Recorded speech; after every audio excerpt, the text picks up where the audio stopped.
Ancheri baby വധക്കേസിൽ കുറ്റവിമുക്തനായ മുൻ മന്ത്രി എം എം മണി ഇപ്പോൾ ന്യൂസ് 8 സംസാരിക്കുന്നു. തത്സമയം പ്രസംഗിച്ചതാ തിരുവഞ്ചൂർ പിന്നെ അയാളുടെ ബന്ധുക്കളൊക്കെ അവിടെ ഉണ്ട്, മകന്റെ ബന്ധുക്കളോ ആരാണ്ടൊക്കെ ഉണ്ട്. അവിടെ വന്ന് പ്രസംഗിച്ച അയാള് എന്നെ അങ്ങ് ഒഴിവാക്കിയെന്ന് പറഞ്ഞാൽ മനസ്സിലായില്ല എൻ്റെ അർത്ഥം. അതിന് കാരണമുണ്ട്. നോമിനേഷൻ കൊടുത്തിട്ട് വീട്ടിൽ പോയി കിടന്ന് ഉറങ്ങിയാൽ മതിയായിരുന്നു കോൺഗ്രസ്സുകാരവിടെ, പാർലമെന്റിലാണെങ്കിലും നിയമസഭയിലാണെങ്കിലും. ഇപ്പോൾ കോൺഗ്രസ്സുകാർക്ക് പാസ്പോർട്ടിൽ പാസ്പോർട്ട് ഒപ്പിടണമെന്നൊരു അടുത്ത കോട്ടയം ജില്ലയിലോ എറണാകുളം ജില്ലയിലോ പോകണം. MLA ഇല്ല, മുഴുവൻ തോപ്പിച്ചു. ഞങ്ങൾ പാർലമെന്റിൽ ജയിച്ചു. ഫ്രാൻസിസ് ജോർജിനെ 2 പ്രാവശ്യം ജയിപ്പിച്ചു. അതുകൂടാതെ ജോയിസ് ജോർജിനെ ഞങ്ങൾ നിർത്തി ജയിപ്പിച്ചു.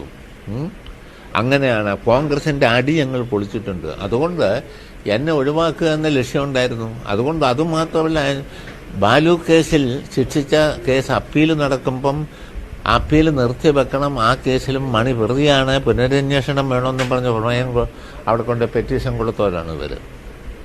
അങ്ങനെ പെറ്റീഷൻ കൊടുത്തതാണ്. അന്ന് എൻ്റെ പ്രസംഗം കേട്ടു തോട്ടത്തിൽ രാധാകൃഷ്ണൻ എന്ന് പറഞ്ഞ ജഡ്ജി കേട്ടിട്ട് അദ്ദേഹം പറഞ്ഞ അങ്ങനെ പഴയ കുറെ കഥകൾ പറഞ്ഞതല്ലാണ്ട് അയാളാരും കൊന്നൊന്നും പറഞ്ഞിട്ടില്ല, ഇങ്ങനെയൊന്നും കൊലക്കേസെടുക്കാൻ പറ്റുകയില്ലെന്നും പറഞ്ഞ് തള്ളി കളയുകയത്. അപ്പം വീണ്ടും രണ്ടാമതൊരു കൊലക്കേസിലും കൂടെ പെടുത്താനാണ് ഉമ്മൻചാണ്ടിയും ഈ തിരുവഞ്ചൂർ രാധാകൃഷ്ണനോട് ശ്രമിച്ചത്. പിന്നെ അതാണോ പിന്നെ എന്തെല്ലാം പ്രശ്നമോ അവർ ഉണ്ടാക്കിയ വയ്യാവേലി. ഇപ്പൊ വിധി വരുമ്പോഴേ തിരുവഞ്ചൂരിന്റെ അടുത്ത് ഉമ്മൻചാണ്ടി എന്താണ് പറയാനുള്ളത്? തിരുവഞ്ചൂരും ഒക്കെ അവര് ജനങ്ങളോട് മാപ്പ് പറയേണ്ടതാണ്. ശുദ്ധ മര്യാദകേടാണ് കാണിച്ചത്. പിന്നെ അവര് മാപ്പ് പറഞ്ഞില്ലെങ്കിലും എനിക്ക് പ്രശ്നമൊന്നുമില്ല. ഞാൻ നിയമപരമായ കാര്യങ്ങൾ ഇനി ആലോചിക്കും. അവർക്കെതിരെ ഒന്നും ചെയ്യാൻ കഴിയുമെന്ന് എനിക്ക് തോന്നുന്നില്ല. ഏതായാലും നോക്കും. അതിന്റെ നിയമ വഴി വക്കീലന്മാരുമായി ആലോചിച്ച് ചെയ്യും. കാരണം നമുക്ക് വലിയ കഷ്ടനഷ്ടം വന്നിട്ടുണ്ട്.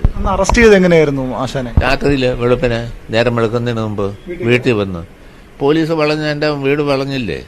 പിന്നെ പിന്നെ ഞാനെങ്ങനെ ഓടുക? ഞാൻ മാറി അങ്ങനെയാണെന്നൊരു എന്നെ അറസ്റ്റൊക്കെ ഉണ്ടാവുമെന്ന് എനിക്കറിയായിരുന്നു. ഞാൻ എൻ്റെ വീട്ടിൽ തന്നെ കിടന്നു. ഞാനങ്ങനെ ഒന്നും ഓടുകയൊന്നുമില്ല. വന്നാൽ നോക്കാം, എന്നെ 24 പേരും പത്മകുമാർ IG കൂടി ഇരുന്നാണ് എന്നെ ചോദ്യം ചെയ്തത്. 24 പോലീസ് ഓഫീസർമാരിരുന്ന് എല്ലാ സംവിധാനവും വെച്ച് ചോദ്യം ചെയ്തു. ഞാൻ അതിനൊക്കെ മറുപടി കൃത്യമായി പറഞ്ഞു. പിന്നെ എന്തോന്നൊക്കെ സ്റ്റോപ്പ് ചെയ്ത് കഴിഞ്ഞ് ഞാൻ പറഞ്ഞു, എന്നെ ഒന്നും നിങ്ങൾക്ക് ചെയ്യാൻ പറ്റുകയില്ലെന്നും പറഞ്ഞു. കാരണം ഞാനൊന്നും ചെയ്തില്ല, പിന്നെ എന്നെ എങ്ങനെ ശിക്ഷിക്കും? ഞാൻ അഞ്ചേരി ബേബിയെ കൊന്നെങ്കിലല്ലേ ഞാൻ ഉത്തരം പറയേണ്ട കാര്യമുള്ളൂ. പാർട്ടിക്ക് വന്നത് മനസ്സിലായില്ലേ? പാർട്ടിയും ആശാനെതിരെ നടപടിയെടുത്തു. അത് വേറെ രാഷ്ട്രീയമായ കാരണങ്ങൾ കൊണ്ടാണ്. എൻ്റെ ആ പ്രസംഗം ദുർവ്യാഖ്യാനം ചെയ്ത് അത് വലിയ പ്രചരണം പാർട്ടിക്കെതിരെ വന്നു. അതുകൊണ്ട് പാർട്ടിയുടെ കേന്ദ്ര കമ്മിറ്റി എൻ്റെ പേര് നടപടിയെടുത്തു. 6 മാസം സസ്പെൻഡ് ചെയ്തു സംസ്ഥാന കമ്മിറ്റിയിൽ നിന്ന്. സങ്കടം തോന്നി വന്നു? സങ്കടപ്പെട്ടിട്ട് കാര്യം എന്നാ? സങ്കടപ്പെട്ടിട്ട് വലിയ കാര്യമൊന്നുമില്ല. അത് അങ്ങനെ ചെയ്തു. ഞാനിപ്പോൾ അതിൻ്റെ സാങ്കേതിക കാര്യങ്ങളെ പറ്റിയൊന്നും പറയുന്നത് പാർട്ടി വിരുദ്ധമോ, അത് ശരിയാവില്ല. അതുകൊണ്ട് അതിലോട്ട് പോകണ്ട. പാർട്ടി സെക്രട്ടറി വന്ന് അങ്ങനെ ജയിലിൽ കണ്ടതൊക്കെ ഉണ്ട്. പിന്നെ അന്ന് പിണറായി സഖാവാണ് സെക്രട്ടറി. അദ്ദേഹം ആ കേസിലൊക്കെ നന്നായി ഇടപെടുകയും സംരക്ഷിക്കുകയും ചെയ്തു. പാർട്ടി നേതൃത്വം കേരള പാർട്ടി ഒന്നടങ്കം എന്നെ സംരക്ഷിച്ചിട്ടുണ്ട്. ആർക്കും നിശ്ചയിക്കാൻ പറ്റുകയില്ല. അപ്പോൾ ജയിലിൽ വന്ന് കണ്ടിട്ട് പോകാൻ നേരത്ത് ഇറങ്ങിയപ്പോൾ പത്രക്കാരെല്ലാം കൂടെ വളഞ്ഞ് അദ്ദേഹത്തോട് അത് ഇതൊക്കെ ചോദിച്ചു. പുള്ളി അന്നേരം പറഞ്ഞു, നിങ്ങൾക്ക് ഞങ്ങളെ അറിയാൻ മേലാത്തതുകൊണ്ടാ, ഞങ്ങളുടെ പാർട്ടി വേറെ പാർട്ടിയാണ്. ബലം കണിയിച്ച കൈകൊണ്ട് സല്യൂട്ട് അടിപ്പിക്കാൻ ഞങ്ങൾക്കറിയാം എന്നു പറഞ്ഞത് അദ്ദേഹം. അടുപ്പിച്ചല്ലോ. അതിനെ സല്യൂട്ട് ചെയ്തോ? പത്മകുമാർ. എൻ്റെ കേസിൻ്റെ അന്വേഷണത്തിന് നേതൃത്വം വഹിച്ച ആൾ പത്മകുമാറാണ്. അദ്ദേഹം അന്ന് വൈദ്യുതി ബോർഡിലെ വിജിലൻസ് ഓഫീസറുടെ മേധാവിയായിരുന്നു. അദ്ദേഹം യൂണിഫോം ഇല്ലാതെ വന്ന് എനിക്ക് സല്യൂട്ട് അടിച്ചു. എനിക്കന്നേരം വിഷമവും തോന്നി, പുള്ളി യൂണിഫോം ഒന്നും ഇല്ലാതെ വന്നതിൽ. തമാശയോടെയല്ല, എൻ്റെ ഒരു തീര്യത. ഇല്ല, അതൊക്കെ പ്രസംഗിച്ചൊക്കെ ശരി തന്നെയാണ്. പ്രസംഗിച്ചത് ശരിയാണ്, ബാക്കി കാര്യങ്ങൾ ശരിയാണ്. ഓണം വരാൻ ഒരു മൂലം വേണ്ടേ? മൂലം, പൂരാടം, ഉത്തരാടം, തിരുവോണം എന്നാണ് പറഞ്ഞു. മനസ്സിലായോ? ഓണം വരാൻ ഒരു മൂലം വേണം. മൂലം, പൂരാടം, ഉത്തരാടം, തിരുവോണം എന്ന് പറഞ്ഞ പോലെ ഓരോ കാര്യങ്ങളും ഇങ്ങനെ തന്നെയാണ്. അതുകൊണ്ട് അത് എന്നാന്ന് ചോദിച്ചാൽ ഞാൻ ഇടുക്കി ജില്ലയിൽ നിന്ന് വല്ല പാർട്ടി പ്രവർത്തനമൊക്കെ നടത്തി ജില്ലാ സെക്രട്ടറിയൊക്കെയായി പ്രസംഗമൊക്കെ നടത്തി പൊയ്ക്കൊണ്ടിരുന്നു എന്നെ വളർത്തി അവർ കേസെടുത്ത് പീഡിപ്പിച്ച് 9 മാസം കോട്ടയം ജില്ലയിൽ താമസിപ്പിച്ച് രണ്ടാമതൊരു കൊലക്കേസിലും കൂടെ പെടുത്താൻ നോക്കി ശല്യം ചെയ്തപ്പം എൻ്റെ പാർട്ടി എന്നെ ഭയങ്കരമായി സംരക്ഷിച്ചു. ഭയങ്കരമായി. ഒന്ന്, എൻ്റെ SS കൂടി. അതുകൊണ്ട് അതാണ് അത് നേതാവായി മാറി.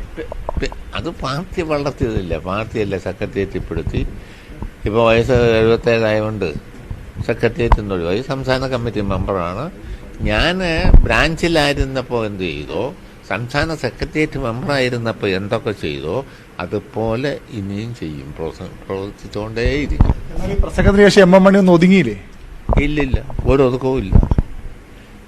ഞാൻ ഒതുങ്ങിയാൽ ഞാൻ അല്ലാതാവുമെന്ന് അത്രേ ഉള്ളൂ. പിന്നെ സന്തോഷമുണ്ടോന്നോ? പിന്നെ നമ്മൾ നിരപരാധിയാണെന്ന് കണ്ട് വെറുതെ വിട്ടെന്താ സന്തോഷിക്കുകയില്ല? കൊലക്കേസാണ്, ചുമ്മാ കേസല്ല. അതോ ഞാൻ കാണാത്ത ആളെ കൊന്നൊന്നും പറഞ്ഞു. എന്നാ 1, 2, 3 അതൊന്നും വലിയ കാര്യമില്ല. അത് വൃത്തവും പ്രാസവും ഒപ്പിച്ചു പല പ്രസംഗവും നടത്തും, അത്രേ ഉള്ളൂ. എന്നാ പറയാനാ, അവരിതൊക്കെ ചെയ്യല്ല. അവിടെ ചരിത്രമല്ല. ഞങ്ങളുടെ എത്ര ആയിരം പേരെ കൊന്നിട്ടുണ്ട് ഇന്ത്യയിൽ. കോൺഗ്രസ് ആയിരുന്നപ്പോൾ ആയിരക്കണക്കിന് ആളുകളെ കൊന്നിട്ടുണ്ട്, പീഡിപ്പിച്ചിട്ടുണ്ട്, ജയിലിലിട്ടിട്ടുണ്ട്. ഞങ്ങളുടെ ആരാധ്യരായ നേതാക്കന്മാരെ എല്ലാം ജയിലിൽ കൊണ്ടിട്ടവന്മാരാണ് ഇവർ. കമ്മ്യൂണിസ്റ്റ് എന്ന് പറഞ്ഞാൽ വെടിവെച്ച് കൊല്ലുമായിരുന്നു. ഇംഗ്ലാവ് സിന്ദാബാദ് വിളിച്ചാൽ വീട്ടിൽ കിടക്കുന്നതിന് തല്ലുമായിരുന്നു. അതൊക്കെ ചെയ്ത് ആളുകളാണ് ഇപ്പം വലിയ ജനാധിപത്യം പറഞ്ഞു. ഇപ്പം എന്നാ വിജയം പറഞ്ഞാൽ കോട്ടയിലും കൊള്ളുകയല്ല, പിന്നെ പരുവം എത്തിയിരിക്കുകയായിപ്പോൾ കോൺഗ്രസ് ഈ ഭരണം നടത്തി. ഇന്ന് പ്രതിപക്ഷം നിയമസഭയിലും വലിയ പ്രശ്നമല്ലേ? പറയുന്ന കേട്ടാ കുറ്റി പറിക്കല അവരുടെ ഇപ്പോഴത്തെ പണി.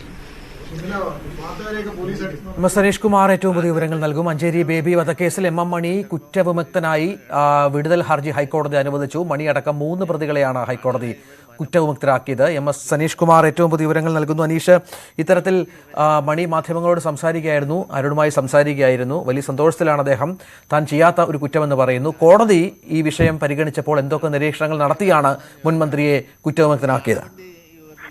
രഞ്ജിത്ത്, അക്ഷരാർത്ഥത്തിൽ വലിയ ആശ്വാസമാണ് ഈ കേസുമായി ബന്ധപ്പെട്ട് MM മണിക്കുള്ളത്. 3 പ്രതികളാണ് കുറ്റവിമുക്തരാക്കണമെന്ന് ആവശ്യപ്പെട്ട് ഹൈക്കോടതിയെ സമീപിച്ചത്. MM മണിക്കൊപ്പം UG മദനൻ, പാമ്പുവാറ കുട്ടൻ തുടങ്ങിയ പ്രാദേശിക CPM നേതാക്കളുമാണ് ഈ ഹർജിയുമായി സമീപിച്ചത്. നേരത്തെ തൊടുപുഴ സെഷൻസ് കോടതിയെ ഈ ആവശ്യം ഉന്നയിച്ച് സമീപിച്ചെങ്കിലും കേസ് വിചാരണ കൂടാതെ വിടുതൽ നൽകാനാവില്ല എന്ന ശക്തമായ നിലപാട് കോടതി സ്വീകരിക്കുകയായിരുന്നു. ഇതേ തുടർന്നാണ് ഹൈക്കോടതിയിൽ അപ്പീലുമായി സമീപിച്ചതും ഹൈക്കോടതി ഇപ്പോൾ ഇത്തരത്തിലൊരു വിധി പ്രസ്താവന നടത്തിയിരിക്കുന്നത്. എന്തായാലും ഇതിന്റെ വിധിയുടെ കൂടുതൽ വിശദാംശങ്ങൾ വിധിപ്പകർപ്പ് അല്പസമയത്തിനുള്ളിൽ വരും. വിടുതൽ ഹർജിയുമായി ബന്ധപ്പെട്ട അപ്പോൾ കൂടുതൽ വിശദാംശങ്ങൾ അല്ലെങ്കിൽ ഏത് സാഹചര്യമാണ് ഇത്തരത്തിൽ 3 പേരെയും കുറ്റവിമുക്തരാക്കുന്ന രീതിയിലേക്ക് കാര്യങ്ങൾ മാറ്റിയത് എന്ന് സംബന്ധിച്ച കൃത്യമായ കാര്യങ്ങൾ ഉണ്ടാവും. കേവലം ഒരു പ്രസംഗത്തിന്റെ പേരിൽ മാത്രം ഇത്തരമൊരു കുറ്റം ചുമത്തുകയായിരുന്നു എന്നാണ് MM മണിയുടെ വാദം. ഈ കൊലപാതകം, തങ്ങൾക്ക് മേൽ ആരോപിച്ചിരിക്കുന്ന കൊലപാതകം തെളിയിക്കുന്നതിന് പര്യാപ്തമായ തെളിവുകൾ ഇല്ല എന്നാണ് മണി വാദിച്ചത്. 2012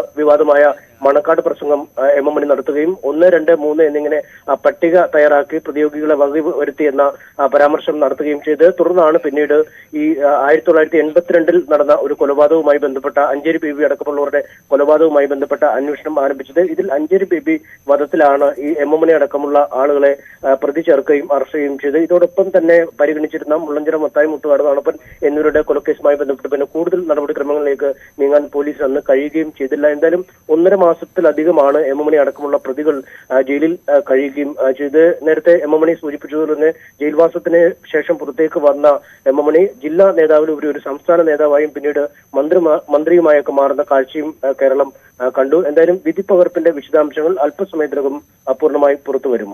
രഞ്ജിത്ത്. ശരി.